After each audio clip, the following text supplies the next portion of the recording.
Halo semua, selamat datang kembali di channel kita, Magic Indo Movie. Buat kalian yang udah nonton episode pertama, pasti penasaran banget kan kelanjutan kisah Rebecca yang baru aja ketemu ayahnya? Oke, langsung aja kita mulai alur cerita Butterfly Season 1 bagian kedua. Episode dimulai dengan suasana yang super canggung.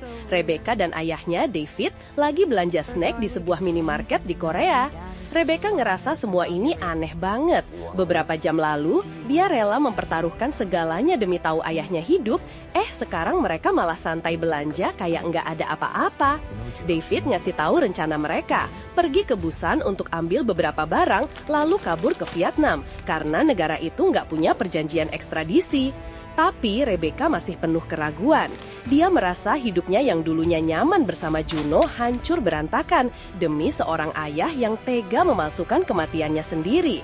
David bersikeras kalau ceritanya nggak sesederhana itu.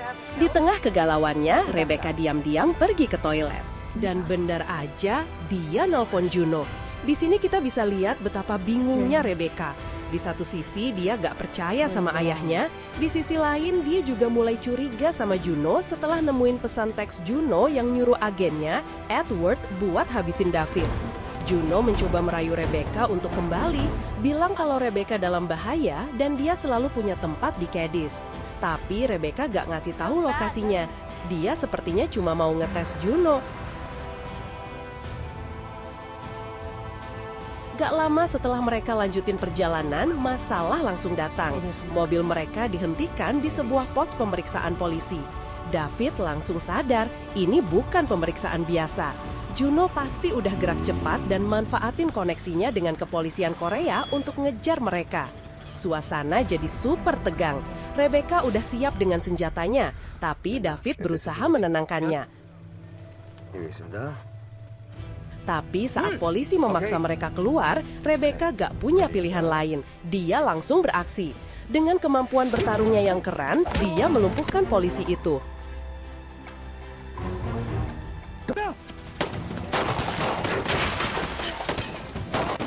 David membajak sebuah mobil di jalur sebelahnya dan langsung kabur nekat.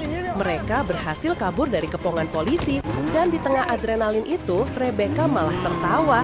Mungkin ini pertama kalinya dia ngerasain petualangan gila bareng ayahnya. Sementara itu, di markas Cadiz, Juno dan anaknya, Oliver, lagi ngumpulin informasi. Mereka akhirnya tahu kalau selama ini David hidup di Korea dengan identitas baru dan bahkan udah menikah lagi dengan seorang wanita bernama Yoonju Kim. Juno makin marah dan bertekad untuk menghabisi David. Karena David tahu rahasia besar kalau Cadiz lah yang membunuh Karpov.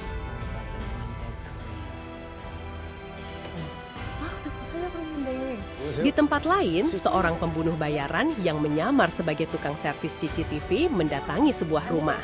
Di situ hanya ada sang istri. Pembunuh itu akhirnya bercerita bahwa suami si istri telah mencuri uang dari seseorang. Dan ia ke situ untuk menghabisi mereka.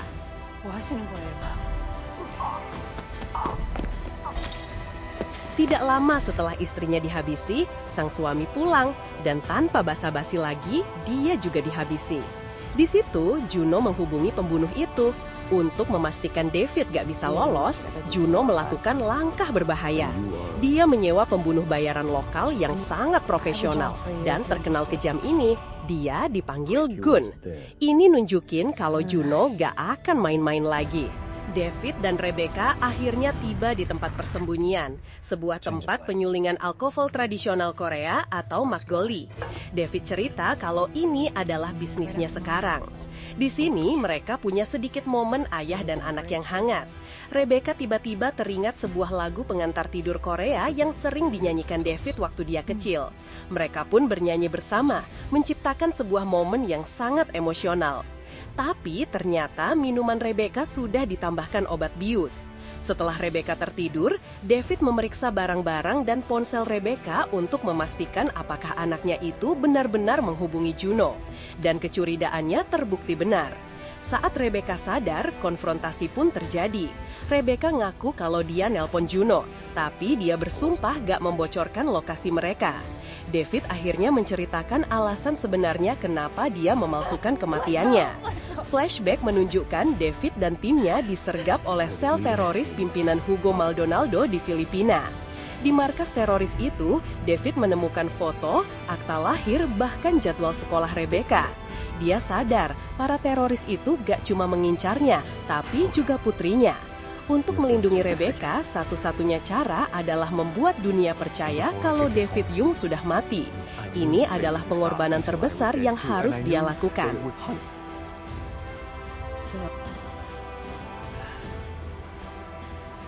Momen emosional ini tiba-tiba terputus oleh dering telepon.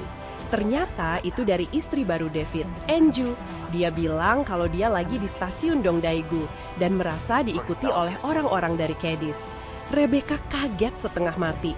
Ayahnya bukan cuma menikah lagi, tapi dia juga punya kehidupan baru yang sama sekali gak Rebecca ketahui. David harus segera pergi menyelamatkan istrinya dan meminta Rebecca untuk tetap tinggal di tempat persembunyian. Tapi kita tahu Rebecca, dia gak akan diam aja.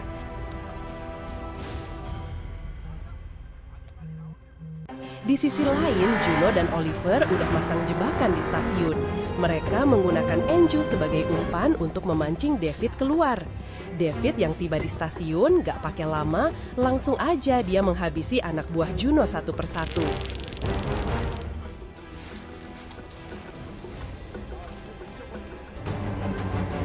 Have a problem?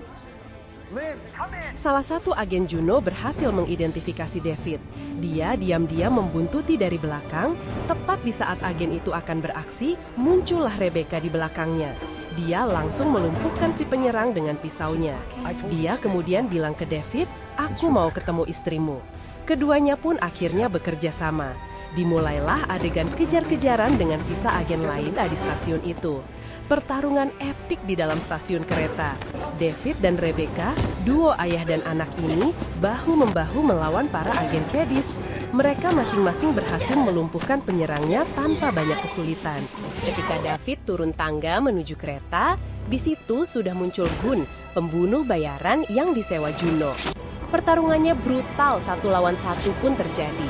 Sayangnya, David mengalami luka sobek dari belati karambit yang digunakan Gun. Rebecca yang tiba di situ langsung membantu ayahnya dan mereka berhasil kabur ke dalam kereta tepat pada saat kereta akan berangkat.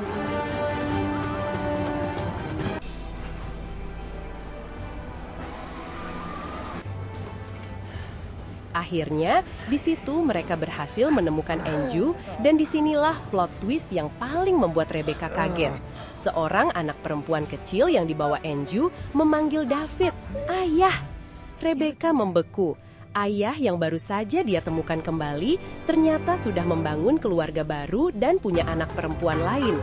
Bagian kedua pun berakhir di sini, meninggalkan kita dengan pertanyaan besar. Apa yang akan Rebecca lakukan selanjutnya? Jadi, jangan lupa like, komen, dan subscribe biar gak ketinggalan alur cerita episode selanjutnya ya. Sampai jumpa di video berikutnya. Ciao!